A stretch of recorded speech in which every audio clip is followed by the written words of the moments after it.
मन में उठने वाले असंख्य नकारात्मक इच्छा शक्ति को कैसे पल भर में खत्म करना है और केवल एक ही विचार की इच्छा शक्ति को कैसे तीव्रता से बढ़ाना है, जिससे आप बड़ी से बड़ी सफलता को उस इच्छा शक्ति के माध्यम से हकीकत में हासिल कर पाओ। यह सब कैसे करना है, इसी विषय पर आज एक प्रसिद्ध भिक्षु की कहानी मैं आपको सुनाऊंगा। तो चलिए कहानी की शुरुआत करते हैं। दोस्तों, हम में से हर कोई अपने जीवन में खूब मेहनत और लगन के साथ काम करता है। हर कोई कुछ नया सीखने की कोशिश करता है ताकि वह अपने जीवन में सफल हो सके, अपने जीवन में उन्नति पा सके। लेकिन जैसे जैसे दिन बीतते जाते हैं, हमारे अंदर कुछ भी करने की इच्छा नहीं रह जाती, जिस कारण हम एक बार फिर से वहीं पर आ पहुंचते हैं जहां से हमने शुरुआत की थी। तो आखिर ऐसा क्यों होता है? क्या हम वह लक्ष्य पाने के लायक नहीं हैं, या फिर हमने जो लक्ष्य निर्धारित किया है वही गलत है, या हमने उस लक्ष्य को पाने के लिए जो कार्य करने चाहिए वह कार्य ही नहीं किए? अर्थात जिस दिशा में हमें आगे बढ़ना चाहिए था, हम उस दिशा में आगे ना बढ़ करके किसी और दिशा में जा रहे हैं। आखिर इन सब का क्या कारण है और हम अपने लक्ष्य तक क्यों नहीं पहुंच पा रहे? आज यह जो बौद्ध कहानी मैं आपको सुनाने जा रहा हूं, इस कहानी के माध्यम से आप यह समझ पाएंगे कि आखिर क्यों हम में से अधिकांश लोग अपने लक्ष्य को पाने में असफल हो जाते हैं और केवल कुछ लोग ही अपने लक्ष्य को बड़ी सरलता और सहजता से पा लेते हैं। एक समय की बात है, एक बौद्ध भिक्षु अपने कुछ शिष्यों के साथ एक आश्रम में रहा करते थे। उनके साथ उनके कई शिष्य भी वहां पर रहते थे और उन सभी शिष्यों में से एक शिष्य बहुत बुद्धिमान था, जो बाकी शिष्यों से हमेशा आगे रहता, और बाकी शिष्य भी उस होनहार शिष्य की तारीफ किया करते, वह उसके बारे में बातें किया करते। एक दिन उस आश्रम में एक शिष्य आया और वह भी बाकी शिष्यों की तरह धीरे धीरे ध्यान, तीरंदाजी और लेखन कला सीखने लगा। और ऐसे ही करीब 3 महीने बीत गए। 3 महीनों के बाद अचानक एक दिन वह बौद्ध भिक्षु अपने सभी शिष्यों से आकर कहते हैं, अगले 3 दिनों के बाद आप सभी की लेखन कला और तीरंदाजी की प्रतियोगिता रखी गई है। इस प्रतियोगिता में जो भी सबसे अच्छा प्रदर्शन करेगा वह बाकी सबका नायक होगा और सभी को उसका सम्मान करना होगा, सभी को उसके आदेशों का पालन करना होगा। इतना कहकर वह बौद्ध भिक्षु वहां से चले गए। उन बौद्ध भिक्षु की यह बात सुनने के बाद सब शिष्य अपनी तैयारी में जुट गए। हर कोई अपने आप को बेहतर दिखाना चाहता था, हर कोई एक दूसरे से बेहतर बनना चाहता था। हर कोई कड़ी मेहनत करने लगा, लगातार प्रयास करने लगा और देखते ही देखते 3 दिन बीत गए। 3 दिनों के बाद जब परीक्षा हुई तो वह नया शिष्य जो अभी हाल ही में आश्रम में आया था, वह उस पूरी परीक्षा में प्रथम आया। उसकी लेखन कला सुंदर थी और तीर अंदाजे में वह बहुत अच्छा था। बाकी सभी शिष्य उससे बहुत खुश हुए और सभी ने उसकी खूब तारीफ भी की। लेकिन नए शिष्य की इस जीत को देखकर वह पुराना बुद्धिमान शिष्य ईर्ष्या में जलने लगा। उसके मन में शिकायतें पैदा होने लगी और वह मन ही मन सोचने लगा, यह गुरुवर भी ना इस नए शिष्य पर कुछ ज्यादा ही ध्यान देते हैं, इसीलिए तो आज ये हम सबसे आगे निकल गया, वरना आज तो मैंने इसे हरा ही दिया होता। और जैसा वह बुद्धिमान शिष्य सोच रहा था, उसमें कोई गलत बात भी नहीं थी, क्योंकि वो भिक्षु नए शिष्य पर दूसरों से अधिक ध्यान देते थे, वो उसके साथ अधिक समय बिताते थे और यह बात उस पुराने बुद्धिमान शिष्य को बिल्कुल भी अच्छी नहीं लग रही थी। वह मन ही मन ईर्ष्या से जल रहा था। एक दिन जब वह बौद्ध भिक्षु अकेले बैठे ध्यान कर रहे थे, तभी वह पुराना शिष्य उनके पास पहुंचा और उनसे कहने लगा, हे गुरुवर, मैं आपके साथ कई सालों से हूं, लेकिन उस नए लड़के को आपने हम सबसे ज्यादा सिखाया है। आप उसके साथ ज्यादा समय बिताते हैं और आपने उसे ऐसी ऐसी कलाएं सिखा दी हैं जिससे हम उसकी बराबरी तक नहीं कर पा रहे। आखिर आपने ऐसा क्यों किया? क्या मुझ में कोई कमी रह गई थी? उन गुरुवर ने उस शिष्य की सारी बातें ध्यानपूर्वक सुनी, लेकिन वह मौन रहे, उन्होंने कुछ भी नहीं कहा। एक बार फिर वह शिष्य उन गुरुवर से कहता है, हे गुरुवर, आप मेरी बातों का जवाब क्यों नहीं दे रहे? मुझे अपने सवालों के जवाब चाहिए, कृपया करके मुझे मेरे सवालों के जवाब दे। इस पर वह भिक्षु मुस्कुराते हुए अपने उस पुराने शिष्य से कहते हैं, भंते, पहले एक कहानी सुनो और फिर अपने विवेक का इस्तेमाल करके मुझे यह बताना कि यहां पर कहां गलती हो रही थी। आगे बौद्ध भिक्षु कहानी सुनाते हुए कहते हैं, गर्मियों के दिन थे और गर्मी भी अपनी चरम सीमा पर थी। एक यात्री शहर की ओर जा रहा था। धूप काफी तेज थी और काफी गर्म मौसम भी था। काफी देर चलने के बाद उसे थकान होने लगी और तेज गर्मी के कारण उसका गला भी सूखने लगा था। उसे जोरों की प्यास लगने लगी, लेकिन आसपास कुछ भी नहीं था। इसलिए उसने थोड़ी सी और हिम्मत जुटाई, पर कुछ दूर और आगे गया। कुछ और कदम आगे बढ़ाते ही उसे एक कुआं मिला। कुआं देखकर बहुत खुश हुआ। उसे लगने लगा कि अब वह अपनी प्यास बुझा लेगा। लेकिन अब भी एक समस्या थी। कुएं से पानी निकालने के लिए वहां पर किसी प्रकार का कोई भी बर्तन नहीं था और ना ही कोई रस्सी लटकी हुई थी। वह युवक वहीं पर कुछ देर के लिए इंतजार करने लगा। वह सोचने लगा कि जरूर कोई ना कोई यहां पर पानी भरने तो आता ही होगा, अन्यथा यह कुआं यहां पर ना होता। इसलिए यहीं पर कुछ देर इंतजार कर लेता हूं। हो सकता है कि कोई यहां पर आए और जब वह आएगा तो मैं उससे थोड़ा सा पानी मांगकर पी लूंगा और अपनी प्यास बुझा लूंगा। लेकिन इन गर्मियों के मौसम में इतनी कड़कती धूप में वहां पर कोई नहीं आया। काफी देर इंतजार करने के बाद आखिरकार वह युवक निराश हो गया और निराश होकर आगे की ओर चल पड़ा। उसके शरीर में अब बिल्कुल भी जान नहीं बची थी, पर जैसे तैसे उसने हिम्मत जुटाकर लगातार आगे बढ़ता जा रहा था। कुछ देर का सफर करने के बाद उसे रास्ते में एक और कुआं मिला और यहां पर भी कोई भी बर्तन नहीं था और ना ही कोई रस्सी लटकी हुई थी। उस युवक ने आसपास देखा, इधर उधर नजर घुमाई, लेकिन उसे कोई भी नहीं दिखा। वह युवक अब सोच में पड़ गया कि मैं क्या करूं? आखिर मैं इस कुएं से पानी कैसे निकालूं? मेरे पास तो कोई बर्तन भी नहीं है। आखिर मैं पानी कैसे पीऊं? मेरा गला पूरी तरह से सूख चुका है और मुझे यदि कुछ देर तक पानी ना मिला तो हो सकता है कि मेरी मृत्यु हो जाए। वह युवक यहां वहां देखने लगा। तभी अचानक झाड़ियों में उसे एक मटका नजर आया जो टूटा हुआ था। उस युवक ने तुरंत ही वो मटका उठाया और वह कुएं के पास आया और उस युवक ने देखा तो पानी अब भी काफी नीचे था। एक बार फिर उस युवक ने नजर दौड़ाई। यहां वहां देखा तो उसे पास ही में लंबे लंबे घास नजर आए। उस युवक ने उन लंबी घासों में से कुछ घास काट ली और उसकी रस्सी बनाकर कुएं से पानी निकाला और वह पानी पीकर तृप्त हो गया। उन गुरुवर ने इस कहानी को यहीं पर समाप्त किया और उसके बाद वह अपने उस शिष्य से कहते हैं, भंते, अब बताओ। युवक तो वही था और कुआं भी उसे मिल चुका था, लेकिन समस्या एक ही थी।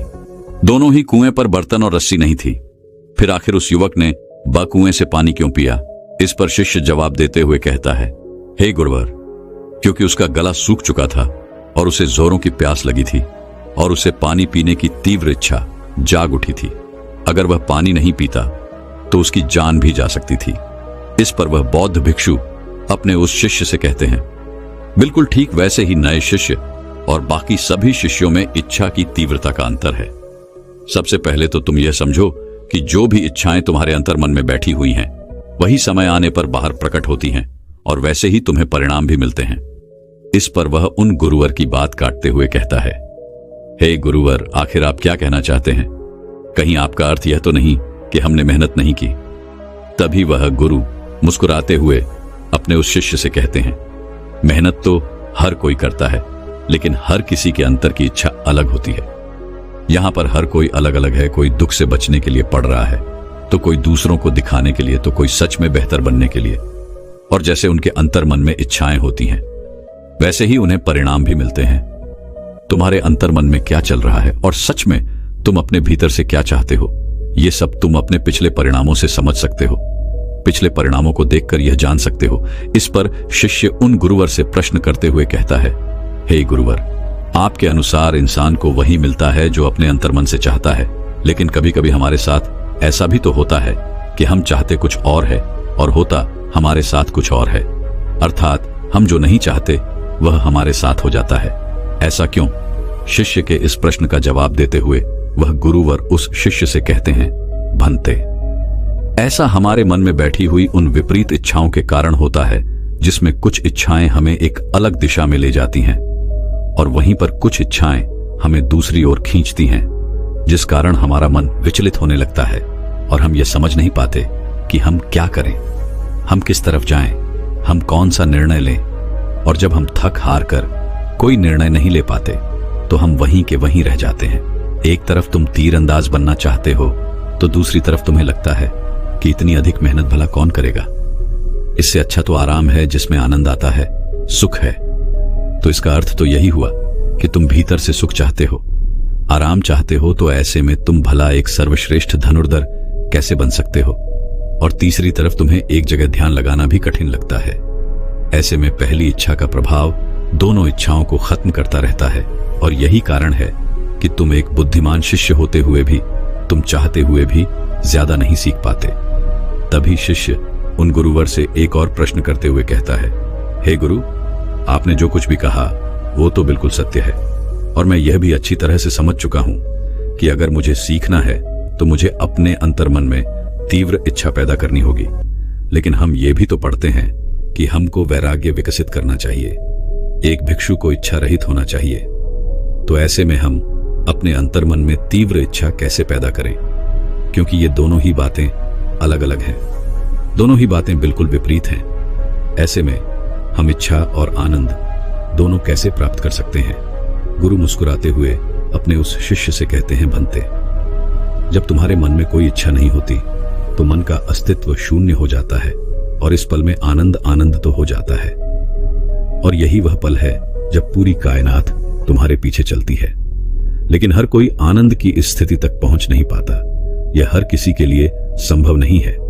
तभी वह उन गुरु की बात काटते हुए कहता है, हे गुरु, ऐसी स्थिति में हमें क्या करना चाहिए? उस शिष्य के इस प्रश्न का जवाब देते हुए वह गुरुवर कहते हैं, भंते, तुम्हें बाकी इच्छाओं को भटकाव मानकर त्याग देना चाहिए और केवल एक ही इच्छा पर पूरा ध्यान केंद्रित करना चाहिए, क्योंकि एक इच्छा बहुत तीव्र होती है और इस तीव्रता में इंसान बहुत ऊपर उठ जाता है। यदि तुम्हारे भीतरी मन में कोई भी संदेह, कोई भी शंका या कोई भी संशय नहीं है, कोई भी रुकावटें नहीं है, तो यह इच्छा पूरी होकर ही रहेगी, क्योंकि तुम जितनी इच्छाएं करोगे, इच्छाओं का स्तर उतना ही गहरा होता जाएगा और उतना ही वर्तमान में तुम्हें कम आनंद भी मिलेगा, और फिर तुम वर्तमान में अधिक समय के लिए रुक भी नहीं पाओगे, क्योंकि इसके लिए तुम्हारे पास रुकने का कोई कारण ही नहीं बचा। और यही हम में से अधिकांश लोग अपने जीवन में गलतियां करते हैं, क्योंकि वह अपने भीतर कभी झांकते ही नहीं, वह अपनी इच्छाओं के बारे में समझने का प्रयास ही नहीं करते, क्योंकि हमारे रोजमर्रा की जो इच्छाएं हैं वही हमें विचलित करती हैं। इसलिए सबसे पहले अपने परिणाम देखो और पता करो कि आखिर हमारे अंतर्मन में क्या चल रहा है। और यदि उन परिणामों को देखकर तुम्हें ऐसा प्रतीत होता है कि तुम एक ही जगह पर रुके हुए हो, तो इसका अर्थ यह हुआ कि तुम्हारे भीतर विरोधाभासी इच्छाएं चल रही हैं। अर्थात एक इच्छा तुम्हें किसी और दिशा में ले जाना चाहती है, तो वहीं पर दूसरी इच्छा तुम्हें किसी और दिशा में ले जाना चाहती है। ऐसे में तुम कोई सही निर्णय नहीं ले पाओगे और फिर किसी भी दिशा में आगे नहीं बढ़ पाओगे। और ऐसी स्थिति में हमें अपने मन की उन विरोधाभासी इच्छाओं को कम करते हुए केवल एक इच्छा पर ध्यान केंद्रित करना है और उसे ही तीव्र इच्छा में बदलना है। तभी वह शिष्य उन गुरु से कहता है, परंतु हे गुरुवर, आप कह रहे हैं कि किसी एक इच्छा पर ध्यान केंद्रित करो और उसी इच्छा को तीव्र इच्छा में बदलो। लेकिन कैसे? मैं चाहता हूं कि मैं अधिक से अधिक सीखूं, लेकिन दिन निकलते चले जाते हैं और मेरा कुछ भी करने का मन नहीं करता।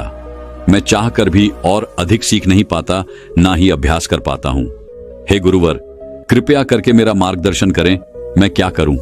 इस पर वह गुरुवर उस शिष्य से कहते हैं, इसका एक बड़ा ही सीधा और सरल सा कारण है, और वह यह है कि हम इंसानों को यह लगता है कि हमारे पास अभी बहुत समय है।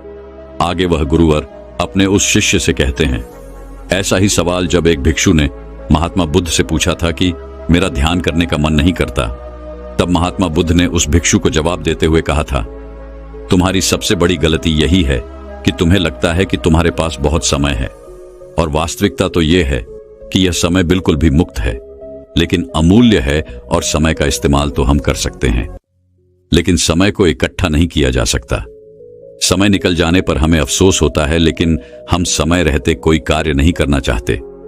आगे वह बौद्ध भिक्षु अपने उस शिष्य को समझाते हुए कहते हैं, सबसे पहले तो तुम यह समझो कि तुम्हारे पास सीमित समय है। इस सोच को अपने मस्तिष्क से निकाल दो कि तुम्हारे पास अभी बहुत समय है, क्योंकि यदि तुम केवल इस सोच पर निर्भर रहोगे तो तुम अपने जीवन में कभी भी आगे नहीं बढ़ पाओगे। और तुम्हें इस सोच को अपनाना होगा कि तुम्हारे पास एक सीमित समय है, और इसी समय में तुमको अपने अंतर्मन में झांकने की जरूरत है और इसे एक लक्ष्य पर लगाने की जरूरत है। इस पर वह शिष्य एक बार फिर उन गुरुवर से प्रश्न करते हुए कहता है, हे गुरुवर, आप कह रहे हैं कि हमें केवल एक इच्छा पर ध्यान केंद्रित करना चाहिए और उसी को तीव्र इच्छा में बदलना चाहिए। लेकिन मेरा प्रश्न यह है कि हम अपनी उस इच्छा को तीव्र इच्छा में कैसे बदलें? इसका जवाब देते हुए गुरुवर अपने उस शिष्य से कहते हैं, घंटे, सबसे पहले तो तुम अपने आप को हर समय यह याद दिलाओ कि तुम्हारे पास एक सीमित समय है और तुम्हें इसी समय का इस्तेमाल करना है। और इसी समय का इस्तेमाल करके तुम्हें अपने अंतर्मन में झांकना होगा और अपने अंतर्मन को एक लक्ष्य देना होगा। और यदि इस दौरान अगर तुम्हारे मन में ऐसे विचार आए जैसे कि मैं कल कर लूंगा, अभी तो मेरे पास बहुत समय है, तो तुरंत ही सावधान हो जाओ, क्योंकि अंतर्मन के विचार कुछ और हैं जो तुम्हें वो कार्य करने से रोक रहे जो तुम्हारे कार्य में बाधा डाल रहे हैं।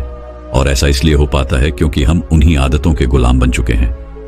इसलिए इस दौरान सबसे पहले शांत होकर बैठ जाओ और फिर आंखें बंद करके अपने लक्ष्य का चित्र देखो और अब खुद को इस लक्ष्य को पूरा करते हुए देखो कि किस तरह से बिना रुकावटों के तुमने बड़ी सरलता और सहजता से अपने इस लक्ष्य को पूरा किया है। महसूस करो कि तुम इस लक्ष्य के साथ एक हो चुके हो। इसके लिए धन्यवाद महसूस करो और देखो कि इस लक्ष्य के अलावा बाकी सारी इच्छाएं तुम्हारे जीवन में धुंधली सी हो गई है और देखते ही देखते वह तुम्हारे अंतर्मन में कहीं खो जा रही है।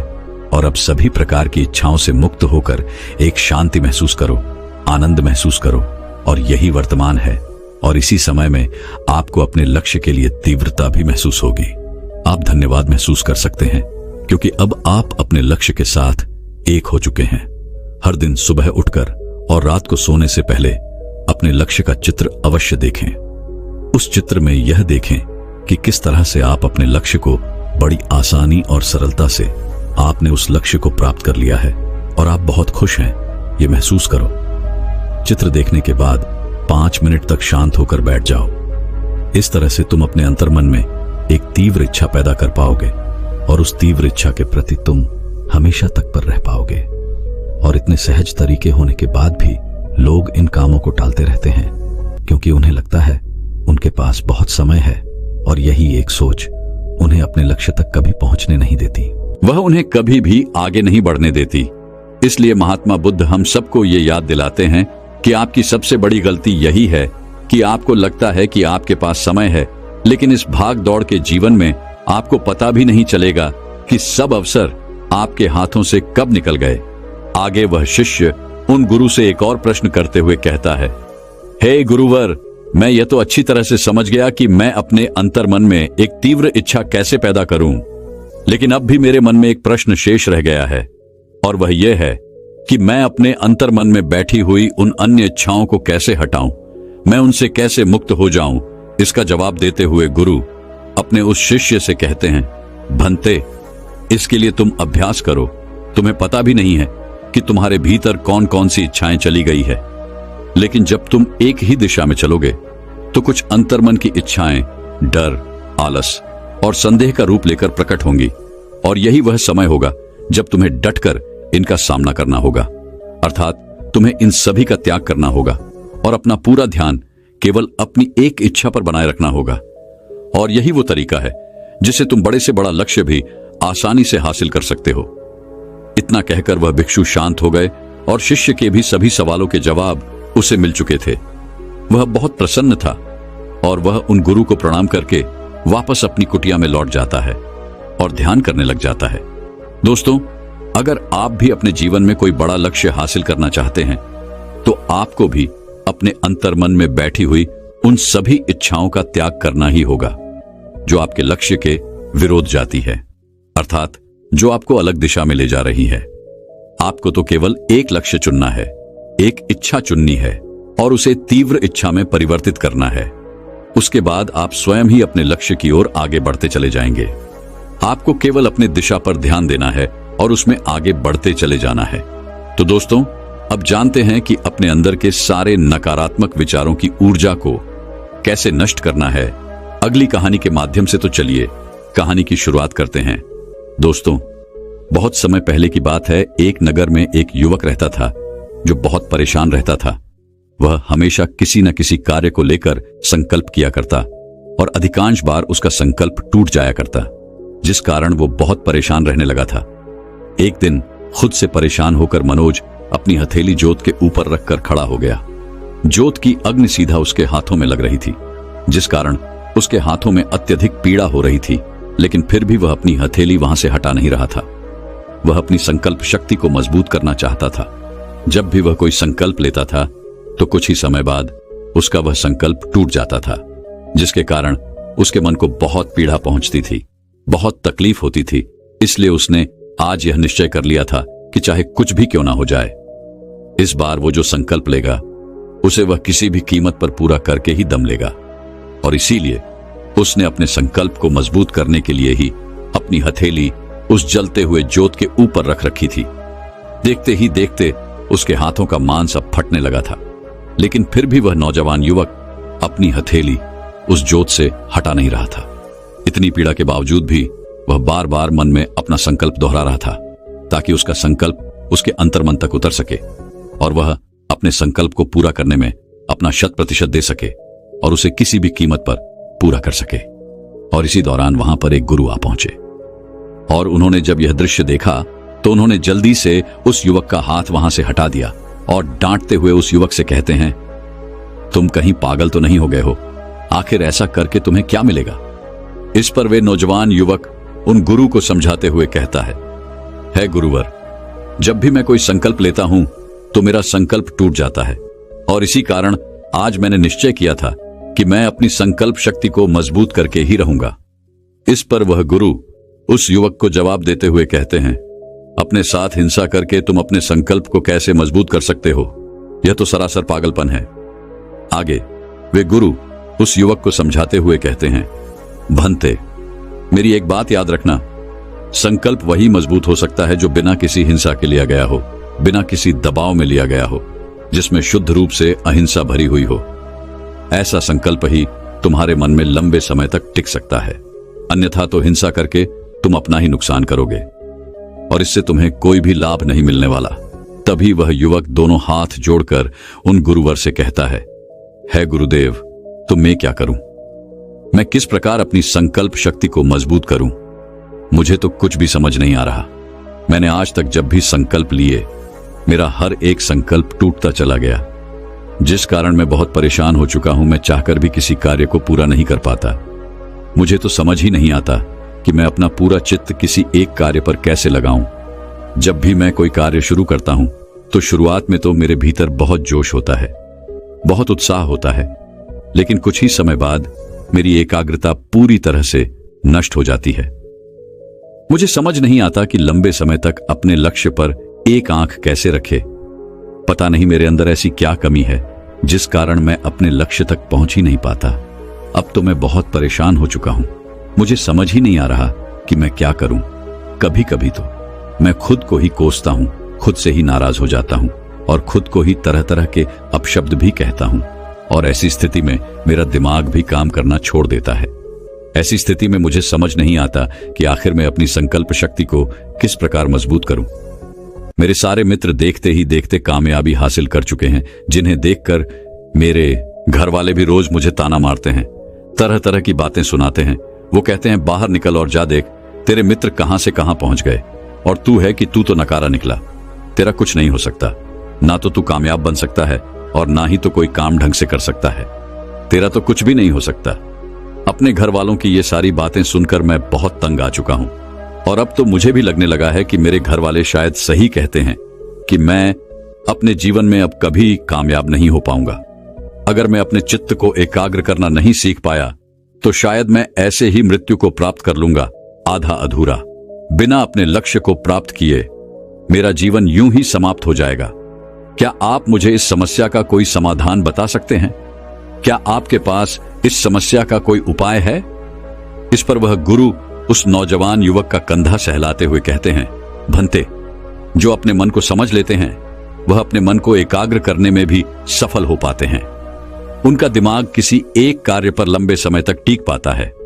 अपनी बात आगे बढ़ाते हुए वह गुरु उस युवक से कहते हैं, भंते, तुम्हारी परेशानी सुनकर मुझे जो उपाय समझ में आ रहा है वह मैं तुम्हें बताना चाहता हूं, और आज मैं तुम्हें ऐसे 10 सीख देने वाला हूं जिससे कोई भी इंसान अपने मन को एकाग्र करना सीख सकता है। और जैसा कि तुमने कहा कि मन को एकाग्र करना इतना आसान नहीं, किंतु निरंतर अभ्यास से और कड़ी मेहनत से तुम यह मुमकिन कर सकते हो। लेकिन मेरी एक बात और याद रखना कि इन्हें अपने जीवन में उतारने के लिए तुम्हें कुछ नियमों का भी पालन करना होगा। यदि तुम उन नियमों का पालन नहीं करोगे तो तुम कितनी भी कड़ी मेहनत क्यों ना कर लो, तुम निरंतर अभ्यास ही क्यों ना कर लो, लेकिन तुम अपने मन को एकाग्र करना नहीं सीख पाओगे। इसलिए अपने मन को एकाग्र करना जितना ज्यादा जरूरी है, उतना ही इन नियमों का पालन करना भी आवश्यक है। इसलिए इन नियमों को ध्यानपूर्वक सुनना। इसके बाद वह गुरु उस युवक से पहला नियम बताते हुए कहते हैं, भंते, एक मनुष्य को अपना अतीत अपने मन पर से हमेशा हटाते रहना चाहिए, अन्यथा तो आप उस अतीत के बोझ तले दबे रह जाओगे और आपका मन धीरे धीरे बूढ़ा होता चला जाएगा। तुम्हारे अतीत की असफलताएं, तुम्हारे पाप, तुम्हारे द्वेष, तुम्हारे जलन, तुम्हारे लालच, सब कुछ तुम्हारे अतीत में ही दफन है और वह तुम्हें कभी भी वहां से निकलने नहीं देना चाहते। इसीलिए उस अतीत को अपने मन से निकाल दो, तभी तुम्हारा मन हल्का हो पाएगा और तुम कुछ नया सोच और समझ पाओगे। आगे वे गुरुवर दूसरा नियम बताते हुए कहते हैं, तुम्हारा शरीर ही तुम्हारी सबसे बड़ी संपत्ति है। अगर इस बात को तुम दिमाग में बैठा लोगे तो तुम अपने शरीर के साथ कभी भी खिलवाड़ नहीं करोगे। बुद्ध के जीवन की एक अद्भुत घटना के बारे में वह गुरुर बताते हुए कहते हैं, एक बार महात्मा बुद्ध जब ध्यान के प्रसार के लिए इधर उधर भटक रहे थे तो एक गुरु ने उन्हें उपवास करने की सलाह दी और महात्मा बुद्ध अपने गुरुओं की सभी बातों का पालन किया करते थे और जो भी बातें वह मानते थे उसे पूरे तन और मन से अपनाते थे।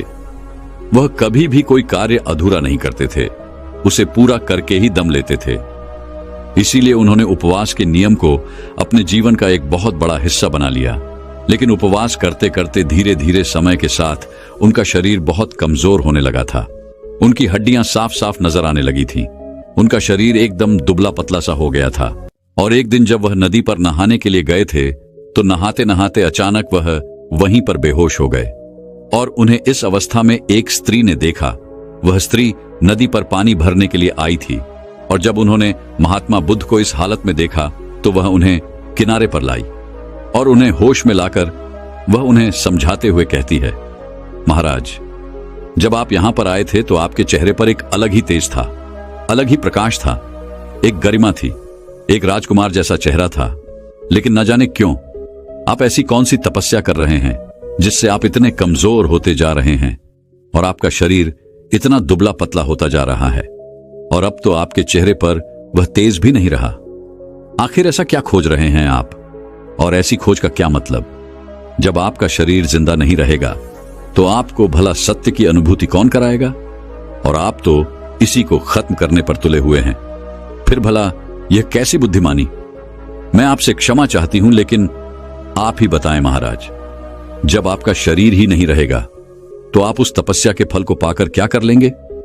बुद्ध ने जब उस स्त्री की सारी बातें ध्यानपूर्वक सुनी तो तत्कालीन बुद्ध के मन के वह सारे संशय दूर हो गए और महात्मा बुद्ध ने यह भी निश्चय कर लिया था कि वह सत्य प्राप्ति के लिए अपने शरीर के साथ कोई भी हिंसा नहीं करेंगे। जी हां, आप लोगों ने बिल्कुल ठीक सुना।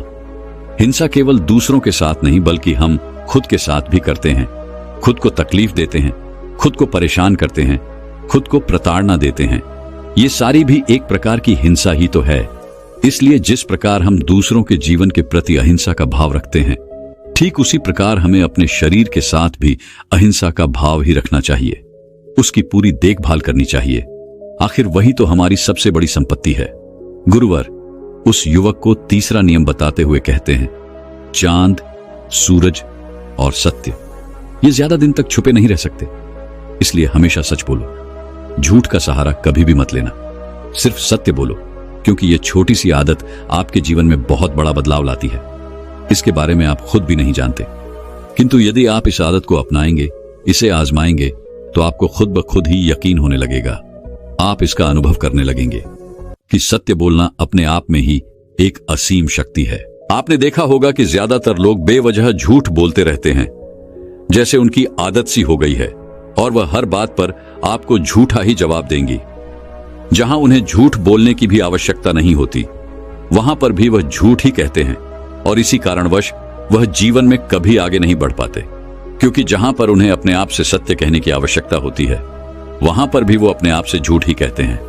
लेकिन वहीं पर एक बार किसी इंसान को सत्य बोलने की आदत लग गई तो इसका मतलब यह होगा कि वह अपने आप से कभी झूठ नहीं बोल पाएगा। और जब हम खुद से ही सत्य बोलने लगेंगे तो हमें किसी को खोने से कोई फर्क नहीं पड़ने वाला, क्योंकि हम खुद ही सत्य जानते हैं और हम खुद से ही सत्य बोलते हैं। लेकिन इंसान खुद से सत्य तब बोल पाएगा जब वह दूसरों से सत्य बोलेगा, जब वह इसकी आदत डालेगा। क्योंकि हम में से अधिकांश लोग अक्सर दूसरों के सामने झूठ ही बोलते हैं, तो वह खुद से सच बोलने की उम्मीद कैसे रख सकते हैं?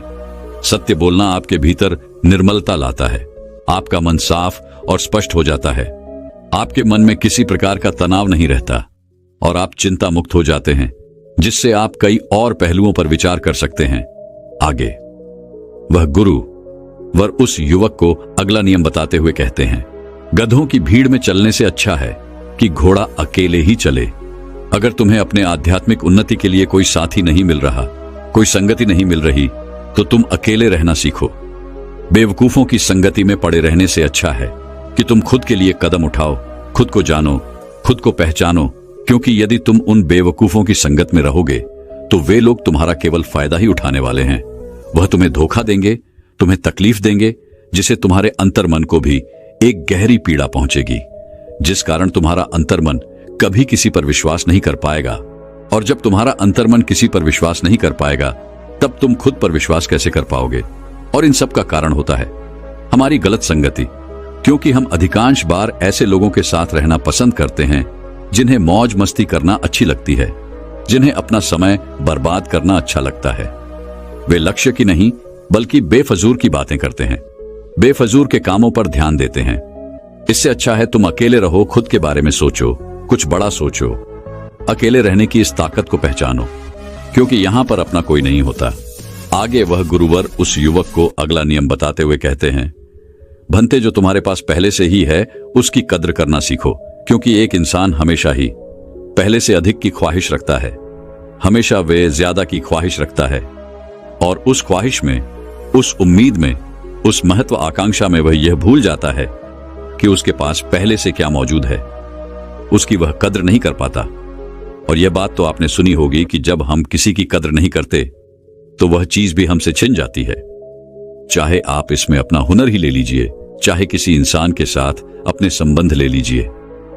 हुनर के मामले में बात करी तो आपके पास कोई हुनर मौजूद है और आपको भी पता है, लेकिन आप दूसरे से प्रभावित होकर उस जैसा हुनर पाने की इच्छा रखते हैं, जिस कारण आप अपने आप को पीड़ा पहुंचाते हैं। आप अपने हुनर की कद्र नहीं करते तो देखते ही देखते आपका हुनर खत्म होने लगेगा, जिस कारण ना तो आप उन जैसा बन पाएंगे और ना ही आप अपने जैसा बन पाएंगे। और ऐसे में जब आप अपनी ही कद्र नहीं कर पाएंगे तो दूसरा कोई आपकी कद्र कैसे करेगा? इस प्रकार जो इंसान आपके पास मौजूद है, आपके लिए संवेदनाएं रखता है, आपके परिवार का हिस्सा है, आप उनकी कद्र नहीं कर रहे, उसे समय नहीं दे रहे और उनके पीछे भाग रहे हैं, जो आपको समय नहीं देना चाहते, जो आपके अपने हैं ही नहीं, तो ऐसे लोगों से आप भला क्या उम्मीद रख सकते हैं? अगर आप जो चीज आपके पास है उसकी ही कद्र नहीं करेंगे तो आप अपने लिए ही गड्ढा खोद लेंगे और उस गड्ढे में खुद ही दब जाएंगे और बाद में पछताएंगे, रोएंगे, और उस वक्त आपके आंसू पहुंचने वाला भी आपके पास कोई भी मौजूद नहीं होगा, क्योंकि जब समय था तब तो आपने उनकी कद्र नहीं की, तो अब वह भला आपकी कद्र क्यों करेंगे? इसलिए समय निकलने से पहले इस बात को अच्छी तरह से समझ लो और जो भी आपके पास है, जो लोग भी आपके पास हैं, उनकी कद्र करना सीख लो। आगे वह गुरु है उस युवक को अगला नियम बताते हुए कहते हैं, भंते, हम मनुष्य की यह जीभ धारदार चाकू की तरह होती है, जो खून तो नहीं निकालती लेकिन घाव बहुत गहरा छोड़ती है। इस बात को अच्छी तरह से समझो कि गुस्सा हमें अंदर से खा जाता है। गुस्से में निकले हुए शब्द हमें बाद में पछताने पर मजबूर कर देते हैं। हमें क्रोध में यह ख्याल तो नहीं रहता कि हम क्या कह रहे हैं, लेकिन कुछ समय बाद जब हमारा गुस्सा शांत होता है तब हमें इस बात का एहसास होता है कि हम गुस्से में क्या कुछ बोल गए, और जो आपने एक बार शब्द कह दिए वह शब्द कभी लौट कर वापस नहीं आती। वह सिर्फ आपके अंदर एक चोट कर जाएंगे, दूसरों की नजरों में आपको नीचे गिरा देंगे। इसीलिए कभी भी अत्यधिक मत बोलो, जितनी आवश्यकता है केवल उतना ही बोलो। चुप रहने की ताकत को समझो। चुप रहने की ताकत तुम्हें दुनिया में एक महान मुकाम तक पहुंचा सकती है, और उसी के विपरीत ज्यादा बोलने की आदत तुम्हें दूसरों के बीच तुम्हारी इज्जत को बिल्कुल ही खत्म कर सकती है।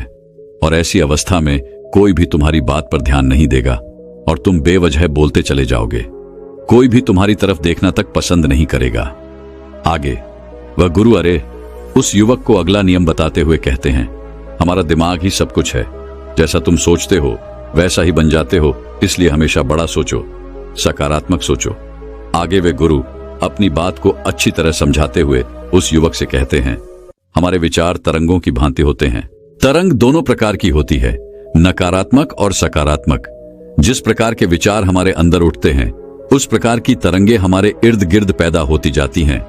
इसलिए अपने आसपास सिर्फ सकारात्मक तरंगों को ही बढ़ावा दो, क्योंकि नकारात्मक तरंगे आपको हमेशा पीछे खींच लाएगी, वह कभी आपको आगे नहीं बढ़ने देंगी। इसलिए हमेशा बड़ा सोचो, सकारात्मक सोचो, सकारात्मक लोगों के साथ रहो, जिस कारण तुम्हारे मन के विचार बदलते जाएंगे और तुम हमेशा अच्छा सोचने लगोगे, अच्छा कार्य करने लगोगे और देखते ही देखते तुम्हारी संकल्प शक्ति भी बढ़ती चली जाएगी। तुम्हें खुद पर विश्वास हो जाएगा और तुम किसी भी कार्य में सफलता प्राप्त कर ही लोगे। आगे वह गुरु उस युवक से कहते हैं, भंते, हो सकता है कि तुम्हें यह आदतें समझने में थोड़ा वक्त लगे और हो सकता है कि यह आदतें तुम्हें बहुत ज्यादा भी लगे। तुम्हें लगे कि यह आदतें कितनी कठिन है, लेकिन ध्यान से सुनो, कोई भी कार्य कठिन नहीं है। बस चंद आदतें तुम्हारे जीवन को बदल कर रख सकती हैं। इसलिए इन आदतों को अपने जीवन में अवश्य ही उतारना। यदि तुम अपने जीवन में सफल होना चाहते हो तो यह आदतें तुम्हारे लिए बहुत महत्वपूर्ण है। इनका तुम्हें नियमित रूप से पालन करना होगा।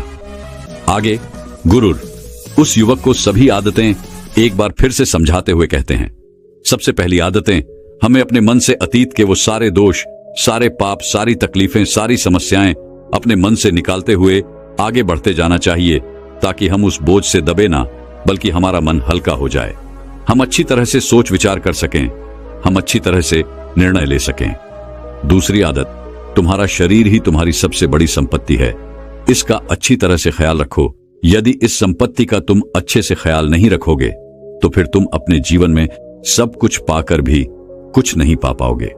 मान लो कि तुम्हारे पास बहुत पैसा है और तुम बहुत अमीर हो, लेकिन यदि तुम्हारा शरीर ठीक नहीं है, तुम्हारा शरीर पूरी तरह से बीमारी से ग्रस्त हो चुका है, तो तुम उन पैसों का क्या करोगे? तुम अपनी उस अमीरी का क्या करोगे? इसलिए सबसे बड़ी संपत्ति तुम्हारा शरीर ही है। इसका अच्छी तरह से ध्यान रखो। तीसरी आदत, हमेशा सत्य बोलो। फिर चाहे स्थितियां कैसे भी क्यों ना हो, सत्य की राह पर टिके रहो, क्योंकि सत्य तुम्हारे मन को निर्मल कर देता है। तुम्हारा मन शांत और अच्छा स्वभाव अपनाता है।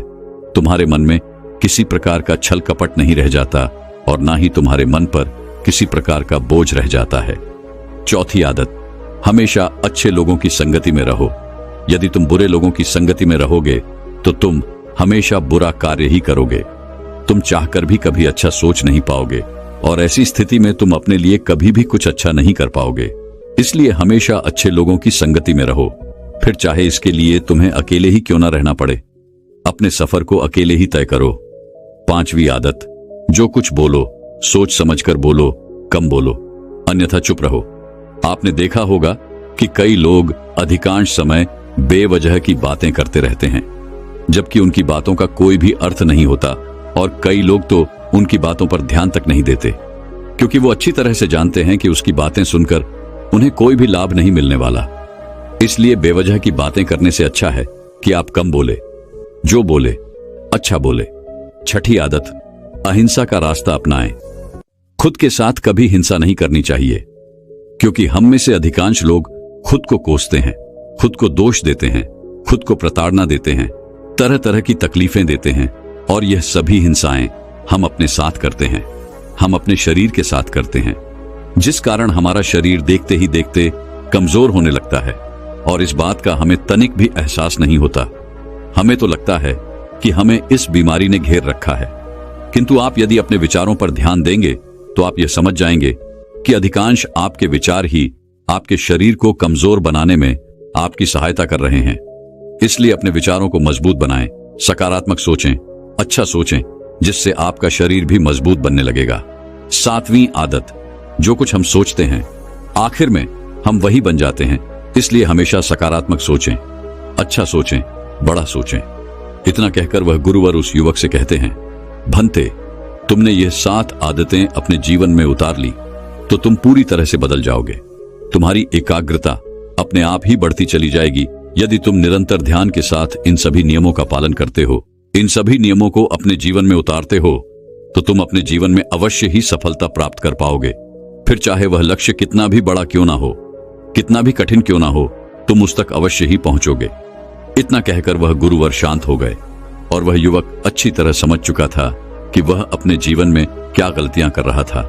उस युवक ने दोनों हाथ जोड़कर उन गुरुवर का धन्यवाद किया और वहां से अपने घर लौट गया। दोस्तों, मैं उम्मीद करता हूं कि यह कहानी सुनने से आपके जीवन में अच्छे बदलाव आए होंगे। आपको इस वीडियो से क्या सीखने मिला, ये कमेंट करके जरूर बताएं और अपने परिवार, दोस्तों या आपके करीबी इंसान के साथ ये कहानी शेयर करके उन्हें भी इस ज्ञान से परिचित करवाएं। बाकी अगर आपको यह वीडियो दिल से अच्छी लगी हो तभी इस वीडियो को लाइक कर देना और आपने अब तक इस चैनल को सब्सक्राइब न किया हो तो चैनल को सब्सक्राइब भी जरूर कर देना। आपका हर दिन शुभ हो और खुशियों से आपका जीवन भरा रहे। धन्यवाद। नमो बुद्धाय।